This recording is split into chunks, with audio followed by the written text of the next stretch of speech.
it's Penny here, and today I wanted to share with you 21 books that I want to read maybe in 2021. I didn't actually put completing these books on my list of goals, so it's not going to be my top priority, but these are certainly books that I have been wanting to read, and so if I could get to them this year, and definitely if I can't get my hands on any of the books related to my goals, these are the ones that I will be looking to pick up. Also worth noting, I did initially have a different list of 21 books to read in 2021, but this year when I reviewed that list, I realized that every book on that list was part of a new series, and as part of my 2021 goals, I said that I didn't want to start any new series this year, so I had to rejig that. So most of these are standalones of some kind. So firstly, let's start with the book that I do have on my February TBR, and that is The Power by Naomi Alderman. This is a science fiction where women, I think especially young women, start gaining the power of electricity with their hands so they can shock people, and this shifts the power balance in the world quite a lot. I've heard good things about it and I've been wanting to pick it up, as I'm going to say for every single book on this list. Then, sticking with science fiction, I also have quite a few that have to do with time travel and the multiverse, which is a concept that I really enjoy reading about. The first one I've got is The Future of Another Timeline by Annalee Newitt. So this, I think, is a story about, in one timeline, a girl who has killed her friend's abusive boyfriend, and another timeline where this girl is trying to use time travel to make the world a better place, but it's not as easy as just going back and changing one thing, as so many time travel movies and books have explored. Then I have another time travel book that Emma from Drinking by My Shelf really liked, and that is The Psychology of Time Travel. So this one is about the 4 women that invented time travel, but 50 years later one of their granddaughters is discovering that there was some kind of mystery about the group of women. Then we also have The Space Between Worlds by Micaiah Johnson. So this one is one where people can travel to different multiverses, but only if there's not already a version of themselves in this multiverse. And we're following this woman who, as it happens, almost all of the versions of her in other multiverses have died or been killed, and so she has the most flexibility about where she can travel, but it also becomes a bit of a mystery as to why so many versions of her are dying, and she goes off to try and investigate. I also have to say, like, I'm talking so confidently as if I know what all of these books are about, but it's very possible that I have the plot slightly wrong. If I can read them, I'll be able to confirm. And then I think the last science fiction-y multiverse one I have on here is Finna by Nino Cipri. So this one is about these 2 furniture store employees, and this old woman happens to slip through a portal into another dimension in their store, and so they have to go and save her. Well, I'm just gonna pretend that I haven't just noticed that this is actually the first book in a series. I thought it was a standalone, but I just noticed right now on Goodreads that it's not. But let's just pretend we didn't notice that, because I do really like the idea of this story, so I really do want to read it this year. I did allow myself to start series I was really excited about, alright? So this can just be an exception. Oh no! Okay, so I've just noticed the next book on my list also says it's part of a series, but we're just going to ignore that. I'm just going to read it as a standalone, and unless I really love it, I won't read the second book. So the next book I've got on my list is Quality Land by Mark Ewart Kling. This is a book set in a future where artificial intelligence and algorithms have become so smart that they can predict what you want to buy, and so you no longer have to go online and buy things. The shop will just send things to you that you need before you even realize that you need them. However, this guy does get something sent to him that he knows for sure he doesn't need, and so he decides to try and return it, and that causes a few problems. Then I also have Exhalation by Ted Chiang. So this is a short story anthology, his second short story anthology. I read his first one last year and it was one of my top books of the year. I really loved it. The short stories were amazing in the way they made me think, and so I'm super excited to read more of these stories that really change the way I think about things. Then I also have on my list Genesis by Bernard Beckett. So this is a shorter book about a girl doing an exam about her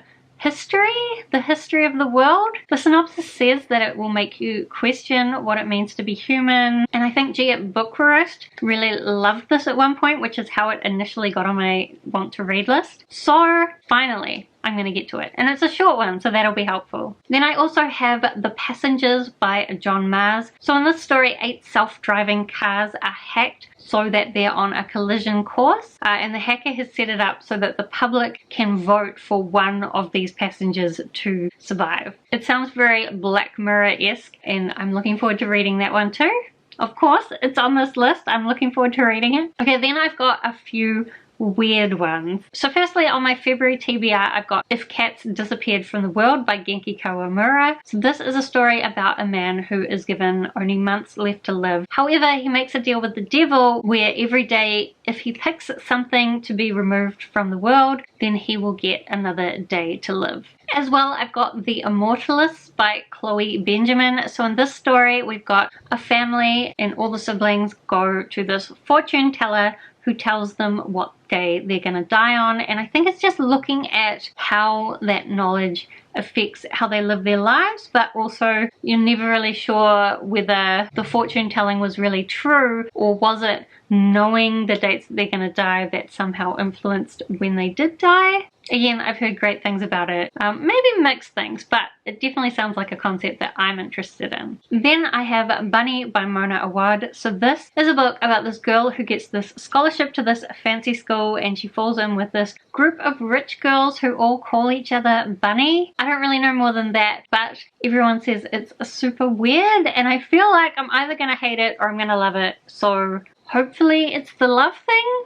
Then, keeping with the weird books, but ones that I think are more kind of modern classics. Firstly, I want to read Kafka on the Shore by Haruki Murakami. I read The Wind-Up Bird Chronicle by Murakami last year. Again, one of my most favorite books. I really liked it, but it was super strange and super dark. So I'm looking forward to Kafka on the Shore. I don't really know much about this. I think a young boy runs away and meets up with this old war veteran, but I feel like Murakami stuff is likely to be so weird that really there's no point even trying to know what it's about up front, because it won't really be about that at all.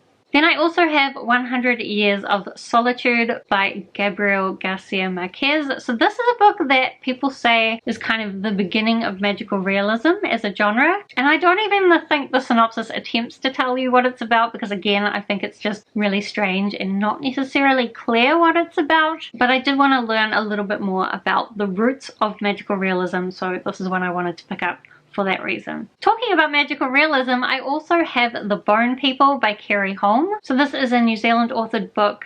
Kerry Holm is part Maori, so it's on my list for reading Maori authored books, but also I believe it's magical realism, and it's about this woman who catches a boy trying to steal from her. The boy doesn't talk, and then she ends up getting involved with his Maori foster father. I think to some degree it's a love story, but also looking at what happens when different cultures come together. And I also have The Traveling Cat Chronicles by Hiro Arikawa. So this is a story told from the perspective of a cat going on a road trip. I do think his owner is also there, but it's told from the cat's perspective. So honestly, give me all the books from cat perspectives. I also would love to read My Cousin Rachel by Daphne du Maurier. So I read Rebecca by Daphne du Maurier last year or the year before. Time difficult to keep track of, but I did really like Rebecca and I wanted to read more of Daphne du Maurier, so I think My Cousin Rachel is going to be next. This is about a man who's been raised by his older cousin. That cousin then goes traveling, gets married,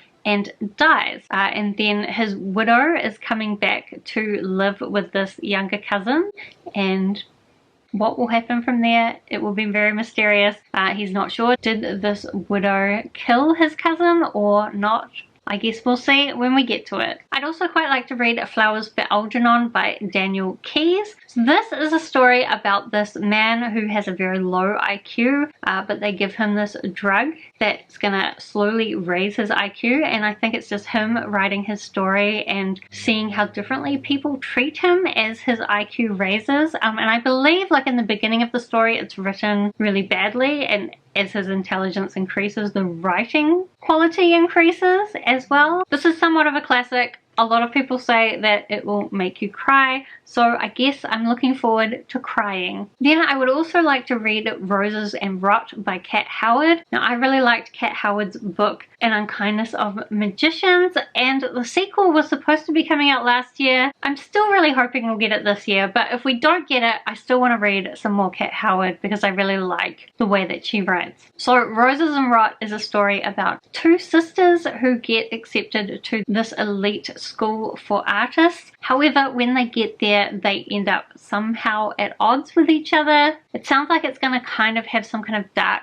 fairy tale element, so I'm excited for that. So then I've got two more that don't really fit with any of the rest. The first one is The White Mouse by Nancy Wake. So this is an autobiography about a New Zealand woman who in World War II was some kind of spy, maybe an assassin. I think she actually killed quite a few Nazis. I've had this one on my want to read list for a long time, so I'd really like to get to it because she just sounds very badass. Then lastly, I have The Walled City by Ryan Graudin. So I really liked The Wolf by Wolf duology and Invictus by Ryan Graudin, and The Walled City is, I think, the only book of hers that I haven't read that I'm interested in. So this is about three characters who are in very bad situations in this walled city. I think it's actually based off a historical city in Hong Kong that used to be walled off. Honestly, this is another one where I've had it on my want to read list for a long time, and so it would be good to finally get to it. And I really do think that if I can get through most of these, it's actually almost all the standalones on my want to read list read. So hopefully I can get to all of these in 2021. It's maybe a bit of an ask since I'm also trying to get all my series completed and I'm trying to achieve TBR 0. But like, if I could get these read as well, that would be a nice bonus. So do let me know if you have read any of the books that I've talked about in this video today, because I would love to know whether you think I'm going to like them or whether I should maybe just not actually read them, because that is an option. Like, I can tick them as done because I decided that it wasn't worth it. But for the most part, I've heard good things about these books, so I am excited about reading them. So you'd have to have a pretty compelling argument probably as to why I shouldn't. But still, if you've liked them, then tell me that too, because maybe that will motivate me to pick them up sooner. Oh, and also let me know some books that you really want to get to in 2021. Especially books that are standalones. Because I know if you read a lot of fantasy like I do, you probably read a lot of series. Science fiction is not so much like that, but fantasy is definitely a lot of series usually. Anyway, thank you so much for watching. I hope that you are doing well, and I will see you next time.